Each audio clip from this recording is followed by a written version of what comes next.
Hi, everybody. So today we are picking up where we left off on Friday, and where we left off was Mama and Esperanza were with Hortensia and Miguel and Alfonso, and they are traveling to a train station, trying to get away from Tio Luis.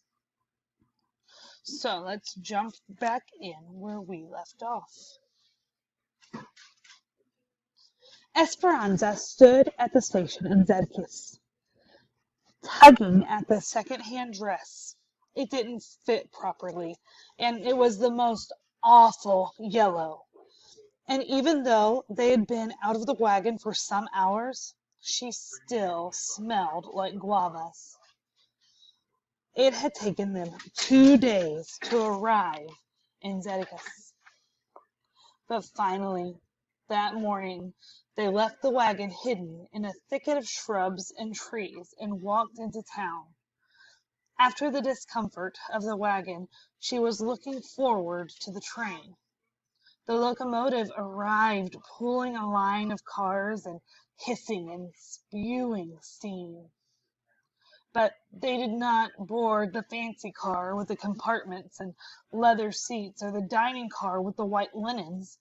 Instead, Alfonso led them to a car with rows of wooden benches, like church pews, facing each other, already crowded with peasants. Trash littered the floor, and it reeked of rotting fruit and urine. A man with a small goat on his lap grinned at Esperanza, revealing no teeth.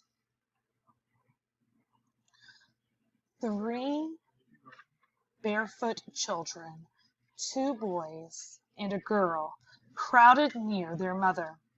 Their legs were chalky with dust, their clothes were in tatters, and their hair was grimy.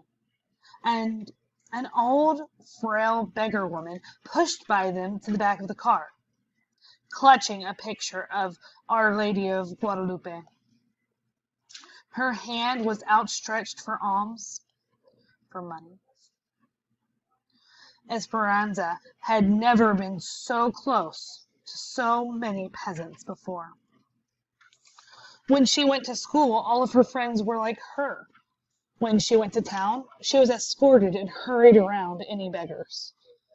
And the peasants were always, and the peasants always kept their distance. Simply the way it was. She couldn't help but wonder if they would steal her things. Mama, said Esperanza, stopping in the doorway. We cannot travel in this car. It is not clean, and the people do not look trustworthy. Esperanza saw Miguel frown as he edged around her to sit down. Mama took her hand and guided her to an empty bench, where Esperanza slid over next to the window. Papa would never have us sit here, and Abuelita wouldn't approve, she said stubbornly. Mija, it is all we can afford, said Mama. We must make do. It is not easy for me either, but remember, we are going to a place that will be better than living with Tio Luis, and at least we will be together. The train pulled out and settled into a steady motion. Hortensia and Mama took out their crocheting.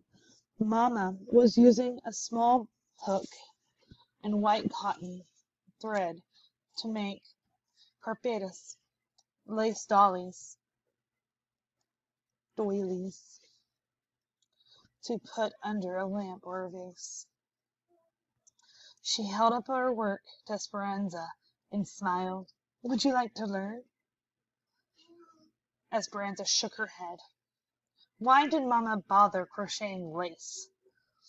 They had no vases or lampadas to put on top of them. Esperanza leaned her head against the window. She knew She did not belong here. She was Esperanza Ortega from El Rancho de las Rosas. She crossed her arms tight and stared out the window. And that is where we'll stop for today. See y'all tomorrow.